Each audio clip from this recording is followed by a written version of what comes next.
मैं तो जब भी तुम्हारा ब्रेकअप हो जाता है तो ब्रेकअप हो जाने के बाद अगर तुम ऑनलाइन सॉल्यूशन खोजने के लिए आते हो तो तुम्हें एक मेथड बहुत ज़्यादा रिकमेंड किया जाता है, जो कि है नो कॉन्टैक्ट रूल।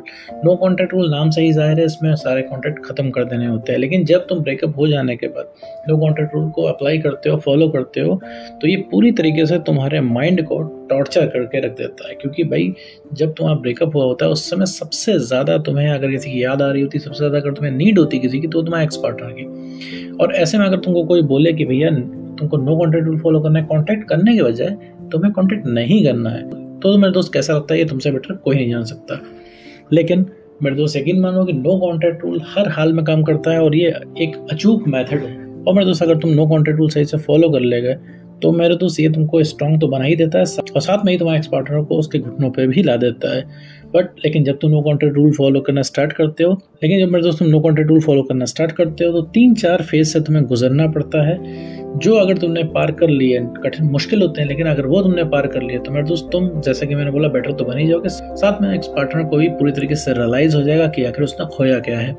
मेरे दोस्त जब तुम नो कॉन्टैक्ट रूल फॉलो करते हो तो तुम्हें बहुत सारी दिक्कतें आती हैं। अगर तुम उन दिक्कत को पार कर ले गए तो जैसे कि मैंने बताया तुम एक स्ट्रॉन्ग पर्सन तो बन ही जाओगे, साथ में तुम्हारे एक्स पार्टनर को भी रियलाइज हो जाएगा आखिर उसने खोया क्या है। जब भी तुम नो कॉन्टैक्ट रूल फॉलो करने चलते हो तो कई सारी दिक्कतें आती हैं, कई सारी प्रॉब्लम आती है जो लगभग हर कोई फेस करता है। तो क्या है वो प्रॉब्लम्स, क्या है वो फेस, डिस्कस करते हैं आगे इस वीडियो में। तो चलिए बिना वक्त हुए इस वीडियो को शुरू करते हैं। देखो मेरे दोस्त, जो सबसे पहला दौर होता है, सबसे पहला फेज होता है नो कॉन्टैक्ट रूल का, वो होता है तलब। जब तुम नो कॉन्टैक्ट रूल फॉलो कर रहे होते हो तो जब नो कॉन्टैक्ट रूल फॉलो करना जैसे ही तुम शुरू करते हो, शुरुआत में ही एक तलब का फेस आता है। तुम्हें बहुत ज़्यादा तलब लगती है अपने एक्स पार्टनर से बात करने की। सब जैसे लगता है कि वो इंसान एक नशा है, एडिक्शन की तरह है कि जैसे तुम्हारी अगर उससे बात नहीं होगी तो तुम्हारा काम ही नहीं चलेगा। तुम कुछ भी करने बैठते हो तो तुम्हारा दिमाग एक्स पार्टनर के पास ही खींचा चला जाता है। तुम्हें उससे बात करनी होती है, एक एडिक्शन की तरह, एक नशे की तरह फील होता है। तुमको लगता है कि वो इंसान एकदम ज़रूरी है तुम्हारे लिए। तुम्हारा मन पूरे टाइम उस इंसान को कॉल करने का करता है, उस इंसान की डीपी चेक करने का करता है। और ये फेस मेरे दोस्त सबसे ज़्यादा टफ होता है, जो मेरे दोस्त में तलब मचती है। तो मेरे दोस्त जनरली ये 6 से 7 दिन चलता है। 6 से 7 दिन ही बर्दाश्त करना है होता है इसको। अगर 6 से 7 दिन इसको बर्दाश्त कर लेगा मेरे दोस्त तो तुमको आगे से बेटर फील होता है। लेकिन ये 6 से 7 दिन मुश्किल तो है लेकिन नामुमकिन नहीं है मेरे दोस्त। अगर तुमने ठान लिया कि भाई तुमको नो कॉन्टैक्ट रूल फॉलो करना है तो मेरे दोस्त तुम्हें कोई नहीं रोक सकता। और अगर उस इंसान खुद से तुम्हारा बात करने का मन करे तो कहीं ना कहीं अपने आप को डाइवर्ट करो। बस अपने आप को ये चीज़ बैठा लो अपने मन में कि अभी नहीं करना है, बाद में करना है, अभी नहीं करना है, बाद में करना है। जैसे ही तुम्हारा मन करे उस इंसान को कॉल मैसेज करने का, डीपी चेक करने का, तो कहीं और डाइवर्ट कर लो मेरे दोस्त अपने आप को। तो ये फेज़ निकल जाएगा। साथ ही बढ़ते हैं दूसरे फेज़ की तरफ, जो कि है बेचैनी। इसके बाद क्या होता है मेरे दोस्त में, बेचैनी होती है अपने एक्स पार्टनर से बात करने के लिए। आपके दिमाग में लगातार सवाल घूमता रहता है कि आखिर उस इंसान ने तुम्हारे साथ ऐसा क्यों किया, वो क्या कैसा होगा, क्या कर रहा होगा, किसी को डेट कर रहा होगा, मज़े कर रहा होगा, याद कर रहा होगा, नहीं कर रहा होगा। जैसे उस इंसान ने तुमको बोला किसी और को बोल रहा होगा, जो जगह उस इंसान ने तुमको दी किसी और को दे रहा होगा। ये सारी बातें तुम्हारे दिमाग में लगातार घूमती हैं। रिलेशनशिप की शुरुआत का टाइम तुम्हें बम्पर तरीके से याद आता है। तुमको लगता है कि वो इंसान परफेक्ट था, वो मोमेंट परफेक्ट था, इतना सब कुछ खराब कैसे हो गया, रिलेशनशिप इतनी जल्दी टूट कैसे गया, उस इंसान की फीलिंग कहाँ चले गई। ये सारी चीज़ें तुम्हारे दिमाग में लगातार घूमती रहती हैं और यही चीज़ें तुमको बेचैन करती रहती हैं और यही चीज़ तुमको फोर्स भी करती है कि तुम नो कॉन्टैक्ट रूल तोड़ दो। जब नो कॉन्टैक्ट में रहते हो तो मेरे दोस्त तुम्हें बेचैनी होती है। ठीक है, बेचैनी का रीज़न तुम्हारा एक्स पार्टनर ही होता है और उसी के पास तुमको नहीं जाना होता है। बाकी फेस की तरह मेरे दोस्त ये भी हफ्ता 2 हफ्ता ही चलती है। अगर हफ्ते 2 हफ्ते तुमने अगर चीज़ को बर्दाश्त कर लिया तो तुम्हें बेटर रिलैक्स होने लग जाता है। तो उसके बाद फेज़ आता है क्यूरोसिटी फेज़। क्यूरोसिटी का मतलब है अब तुम्हें क्यूरोसिटी होती है। फिर तुम्हें क्या होता है, क्यूरोसिटी होती है कि तुम अपने एक्स का रिएक्शन देखना चाहते हो कि उन्होंने कुछ पोस्ट किया कि नहीं, उन्होंने अपने लाइफ में कुछ नया किया कि नहीं। और यही पे मेरे दोस्त सबसे ज़्यादा तुम्हें तलब होती है कि तुम नो कॉन्टैक्ट रूल तोड़ के उस इंसान के जीवन में जाके देखो कि आखिर चल क्या रहा है। क्योंकि ये नो कॉन्टैक्ट रूल का 15वां या 16वां दिन चल रहा होता है और ऐसे में तुम्हें जानने का मन करता है कि आखिर उस इंसान के जीवन में क्या चल रहा है। क्योंकि इस 15-16 दिन तुम्हारा कांटेक्ट नहीं होता है। ब्रेकअप हो जाने के बाद बहुत लंबा फेज़ आज पहली बार गया होता है कि जब तुमने 15-16 दिन कांटेक्ट नहीं किया होता है। तो तुम्हें एकदम से क्यूरोसिटी जाग जाती है कि देखें आखिर उसके इंसान के जीवन में क्या चल रहा है। और तुम्हें इस चीज़ जान के हैरत भी होती है कि भाई 15-16 दिन में उस इंसान ने एक बार भी तुम्हें कांटेक्ट नहीं किया, एक भी बार उस इंसान ने तुम्हें जानने की कोशिश नहीं की कि तुम कैसे हो, कैसे सर्वाइव कर रहे हो। अचानक से तुमने संपर्क क्यों बंद कर दिया, उस इंसान का कोई रिएक्शन तुमको देखने को नहीं मिल रहा है। और यही चीज़ तुम्हें क्यूरियस बना रही है कि आखिर ऐसा क्या हो गया, उस इंसान ऐसी कौन सी गुट्टी पी ली कि उस इंसान को याद ही नहीं आ रही है, ऐसी कहाँ उसकी फीलिंग चली गई। मतलब उसकी फीलिंग तो ऐसे चली गई जैसे लगता है वो इंसान तुम्हें कभी जानता ही नहीं था। रिलेशनशिप तो छोड़ो कि वो इंसान तुम्हें जानता भी नहीं था।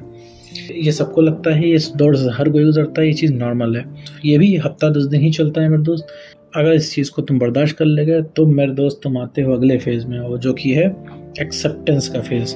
ठीक है, तब तुम्हें धीरे धीरे अपने समझ में आ रहा होता है कि कैसे तुम्हारी खुशी का रीज़न तुम खुद हो, कैसे वो इंसान तुम्हारे लिए इम्पोर्टेंट नहीं है और कैसे उस इंसान के बिना भी रहा जा सकता है, खुश रहा जा सकता है। सुनने में थोड़ा सा डिसअपॉइंटिंग अभी तुमको लग रहा हो कि उसके बिना खुश रहना पड़ेगा, अब उसके बिना जीना पड़ेगा, तो ऐसा कुछ भी नहीं है मेरे दोस्त। ये एक फेज़ है, ये एक प्रोसेस है, एक मेथड है, ताकि तुम्हारी आंखें खोल पाएं। क्योंकि अभी तुम्हारी आंखों पे पट्टी बंधी हुई है। पट्टी कैसी बंधी हुई है? प्यार की पट्टी बंधी हुई है, तुम्हें कुछ भी नहीं दिख रहा है। भाई उस इंसान ने तुम्हें कहीं का नहीं छोड़ा, किसी लायक नहीं छोड़ा मेरे दोस्त, तब भी तुम उस इंसान के पीछे भाग रहे हो, उसको पाना चाह रहे हो, उसको चाह रहे हो मेरे दोस्त। तुम खुद सोचो मेरे दोस्त कि जिस इंसान ने तुम्हें कहीं का नहीं छोड़ा, जो इंसान तुम्हें पता नहीं करना आ रहा है तुम कैसे रह रहे हो, जिस इंसान को कोई मतलब नहीं, जो इंसान वादे तोड़ के गया, तुम्हें उसके ऊपर प्यार क्यों आ रहा है?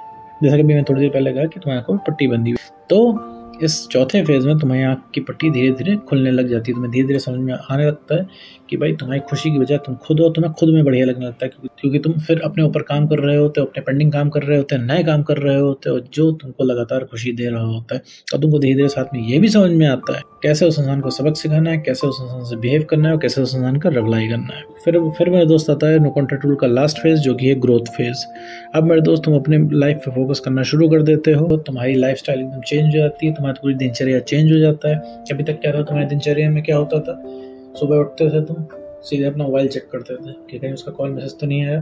फिर इसके बाद तुम्हें कुछ करने का मन नहीं करता था, पूरे टाइम एक जगह पे बैठे रहते थे और उस इंसान को जुगाड़ लगा देते रहते थे कैसे उस इंसान से तुम बात करना शुरू करो, कैसे उसको मनाओ, और तुम हर तरीके खोजने लग जाते थे कि कैसे उस इंसान को मनाओ। ठीक है, पूरा दिन तुम्हारे में ऐसे ही बीतता था, तुम्हें कहीं बाहर जाने का मन नहीं करता था, तुम्हारा कोई काम करने का मन नहीं करता था, तो कोई नया काम नहीं करते थे। सुबह शाम ऐसे ही तुम्हें हो जाती थी। फिर रात में तुम सोते नहीं थे, रात में देर से सोते थे, रात में भी पूरे टाइम तुम्हें कभी उसके ऊपर प्यार आता था, कभी गुस्सा आता था। लेकिन अब क्या है, अगेन नो कॉन्टैक्ट रूल का 30, 45, 60 दिन बिताने के बाद तो तुम्हारी पूरी लाइफस्टाइल, तुम्हारी पूरा दिनचर्या चेंज हो चुका है। अब तुमने नया शेड्यूल बना लिया है, अब तुम्हारा पूरा लाइफस्टाइल चेंज हो गया। अब तुम नए रूटीन में आ गए। अब तुमने क्या किया है, पुराना वाला रूटीन छोड़ दिया है मेरे दोस्त। पुराने रूटीन को छोड़ देने की वजह से मेरे दोस्त अब तुम्हें बेटर फील हो रहा है, क्योंकि जहां तुम अपने एक्स पार्टनर कॉल या मैसेज का वेट करते थे, अब क्या है तुम कोई और काम करते हो। याद तुम्हें भी आती है, लेकिन अब पहले जैसा नहीं रह गया है कि पूरे टाइम तुम्हें अब क्यूरोसिटी मस्ती है उसके बारे में जानने की।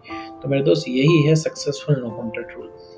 तो मेरे दोस्त ये 5 फेज होते हैं नो कॉन्टैक्ट रूल में, जिसे अगर तुम निकल गए तो मेरे दोस्त तुम जीत जाओगे। और अगर तुमने अपने ऊपर ध्यान देना शुरू कर दिया, उसकी पहुंच से अगर बाहर हो गए, तो उसी टाइम उस इंसान को रियलाइज हो जाएगा कि उसने खोया गया है। क्यूरोसिटी जग जाएगी बात करने की। तुम उसकी चिंता मत करो कि वो इंसान तुमको एकदम भूल गया, अचानक से कैसे याद करेगा, अचानक से कैसे फीलिंग आएगी। जैसे उस इंसान की फीलिंग गायब हो गई जादू की तरह, वैसे ही आ जाएगी और दुगने तरीके से आ जाएगी और दुगने अमाउंट में आ जाएगी। अभी तुमको लग रहा होगा नहीं वो तुमसे कभी रिक्वेस्ट नहीं करेगा, कभी तुमको कॉल मैसेज नहीं करेगा, कभी खुद से आगे से रिलेशनशिप नहीं मांगेगा, लेकिन ऐसा नहीं है मेरे दोस्त। तुम तो बर्दाश्त कर चुके हो, उसका बर्दाश्त करना बाकी है अभी। और जितना तुम्हें फील हो रहा था उसका दुगना भी उस इंसान को फील होगा। नो कॉन्टैक्ट रूल फॉलो करो, उसमें अपने काम करो, सेल्फ रेस्पेक्ट को बढ़ाओ, कॉन्फिडेंस को गेन करो और इमोशनल स्टेबल हो। तो अगर सबसे पहले कोई रीअट्रैक्ट होगा तो वो होगा तुम्हारा एक्स पार्टनर। तो उम्मीद करता हूँ दोस्तों आपको वीडियो समझ में आएगा। तो आज की वीडियो में बस इतना ही।